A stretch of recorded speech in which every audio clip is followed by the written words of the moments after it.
Thank you for participating in this IRB-approved research study at the STRATUS Center for Medical Simulation. We appreciate you taking time off your busy schedule to be here. We hope your experience today will be beneficial.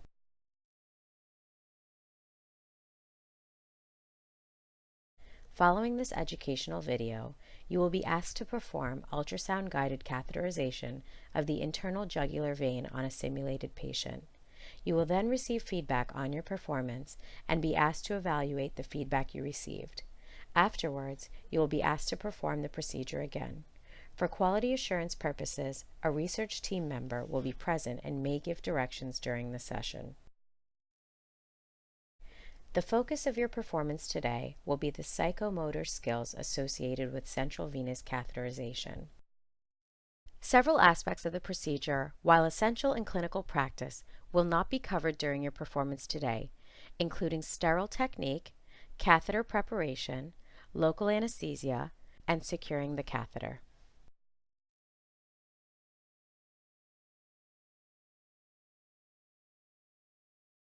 In the following section, the ultrasound functions relevant to your performance today will be described. A good ultrasound view should have the structure of interest in the center of the screen with a gain setting that allows differentiation of the structure from the surrounding tissue and a probe orientation that matches the screen orientation.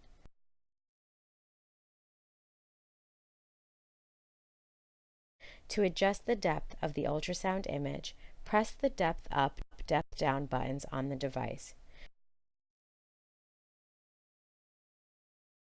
To adjust the gain for the whole image, turn the overall gain knob. You can also adjust the gain for the top or bottom halves of the screen by turning the near and far field gain knobs. To match the orientation of the probe and ultrasound screen, ensure that the probe orientation notch is in the same direction, which is usually to the left as the blue dot on the ultrasound screen. To maintain high image quality, an adequate amount of ultrasound gel should be present between the probe and the patient's skin.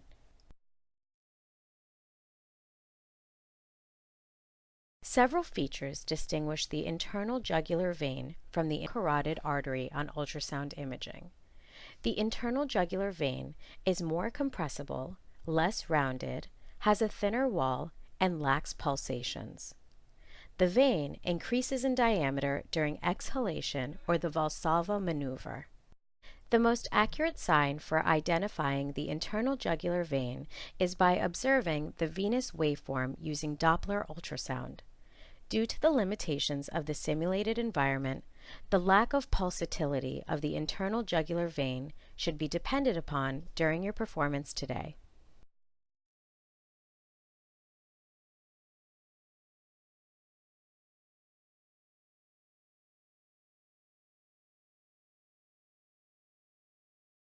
For your performance today, the equipment you will use include 5 ml syringe, 18 gauge introducer needle, guide wire, dilator, number 11 blade, 3 lumen venous catheter, and a Sharps disposal cup.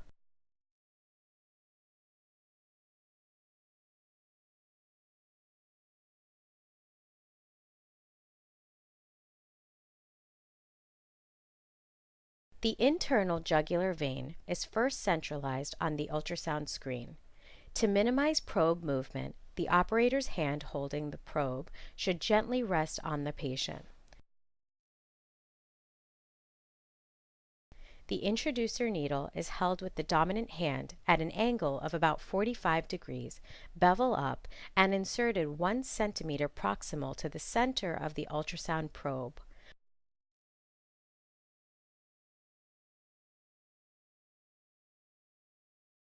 While gentle suction is applied to the syringe, the needle is advanced in 1 centimeter increments until the needle tip appears on the ultrasound screen.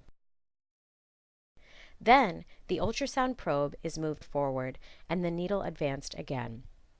This process is repeated until a flash of venous blood is obtained.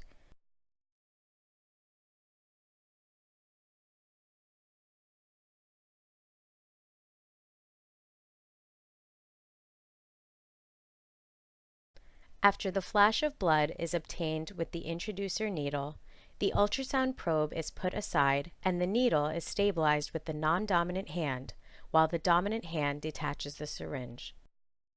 The guide wire is then inserted through the needle. If resistance is felt, ultrasound should be utilized to identify and adjust needle position. Once the guide wire can be advanced without resistance, the needle is removed while the guide wire is stabilized.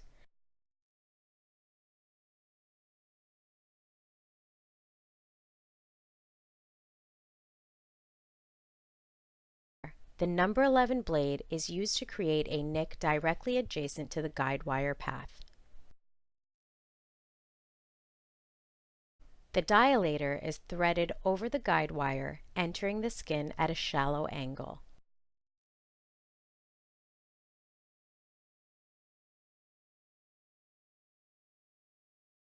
Following removal of the dilator, the catheter is threaded over the guide wire.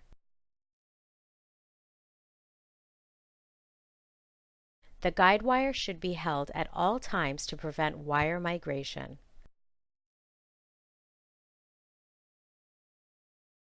The guide wire is then removed while the catheter is stabilized.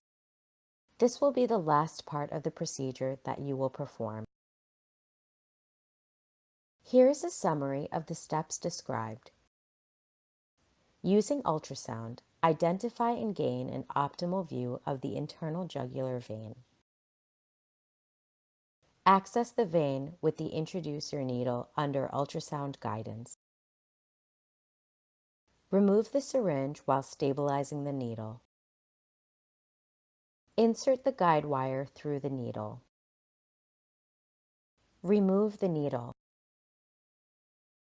Perform a skin nick using the number 11 blade.